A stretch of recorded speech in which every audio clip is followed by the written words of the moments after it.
Well, I wanted to reach out and do a quick video on resilience. So, at least that's what I'm going to call it. So, I want to do a few parts on where we can actually tap into some resilience.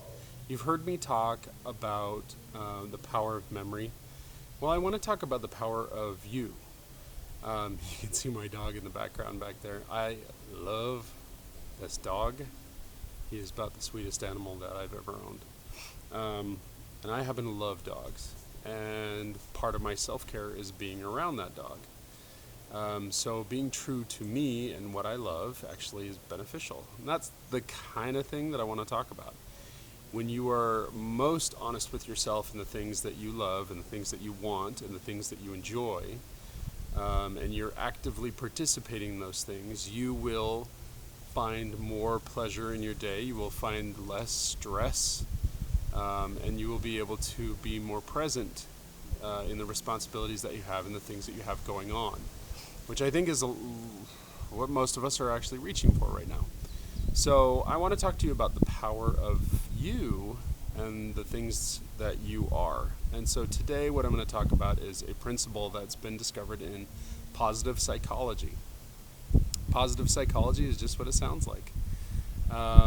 Looking for increased happiness, more positive emotions.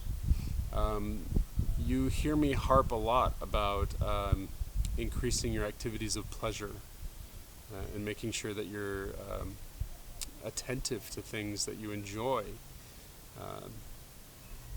eating foods that are pleasurable for you, things of that sort. So there's a concept called flow. And flow, in a way that I understand it, is participating in an activity where time just seems to pass by. It's not even noticed. You could be spending an hour in this activity and it'll feel like 5 minutes. It's just you feel very engaged in it. Athletes will talk about this experience, this feeling of flow in a sporting event.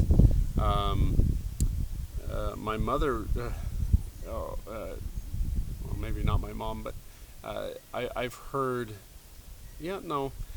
people who participate in certain kinds of crafting can experience this kind of flow where I had a patient in particular who loved to knit, and she'd just be knitting away and wouldn't realize that the day had passed because she'd just get into this rhythm and this flow. So flow is an experience of getting lost in a task, if you want to think of it that way. So much so that time is no longer really a concept. It's not really an experience. So you can experience flow in a number of activities. Typically, you're going to find that you will experience more flow in things that you're really good at and you enjoy. And we can even pare it down farther. You're probably going to enjoy things that you're really good at. So if you want to have less stress and a little more positive emotion in your day, seek out things where you will feel that experience of flow. So if I were my son Ridge, I would probably be spending more time on the trampoline. He can get lost in jumping on the trampoline and doing his tricks. And I really do believe he probably experiences flow while he's doing his tricks on the trampoline. I have also seen my children get very lost in video games. My wife tends to put some boundaries on that one. But if you're noticing that you're pretty stressed out, it's maybe time to re-engage in those activities that allow you to feel that kind of flow in your day. So think back, go back to your memories. What are some of the experiences and things that maybe you've cut out from your life that you can put back in that would allow you that experience of flow? What are the things that you're really good at, that you just find pleasure doing? I will say, it's a silly thing, but I hated pulling weeds when I was a kid. I absolutely hated it.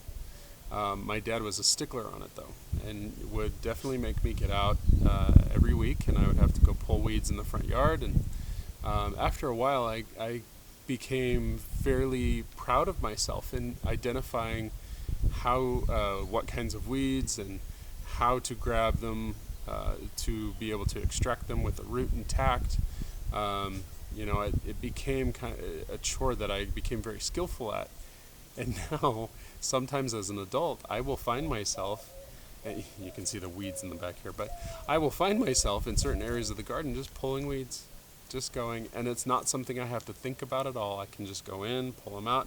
It becomes very satisfying, and I will end up going down the row of my planter box, just pulling weeds.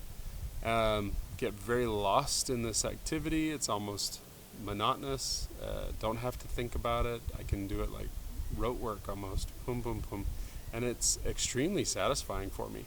And it's not that I get a wonderful rush of pleasurable emotion from it. It is pulling weeds and it is a job. However, I can do this so well, and I do it with such ease and minimal effort that it becomes almost an activity of flow for me, where I get the satisfaction of doing the job, I get the satisfaction of seeing the job done, and it does help me pass the time in a constructive way. So it achieves several things for me, but I do chalk it up at the end, that nice experience and the pleasurable emotions, because I'm engaged in something that I have learned a skill that I'm very good at, that I like to pursue, that's satisfying for me, and it does tap into a little bit of that flow that I'm looking for.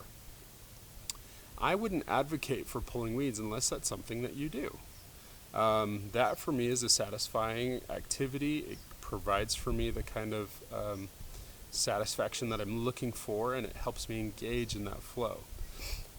If for you it's vacuuming, this might seem silly, but I know people who can put stripes in their carpet and make it look beautiful, and they take a lot of pleasure in it, and it provides them with a certain amount of flow, because it can be a bit of a mindless activity, and in the end it provides a product where they can look at it and get that satisfaction and pleasure out of completing the task, making something look beautiful, and it being a task that doesn't require a lot of effort on their part, because they don't have to really think about it. It's just something that they do automatically.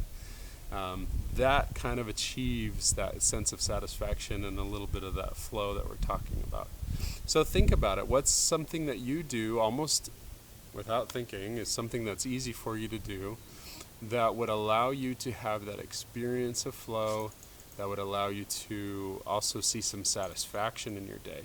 If you're feeling stressed out, if you're feeling like you're limited in your control and your power, you're feeling removed from those things that make you who you are, then engage in something simple that allows you to have that kind of flow, that allows you to engage in something that is truly unique to you, and maybe provides a benefit of either a satisfaction of engaging this activity and tapping into those memories, or providing some sort of beautification in your world.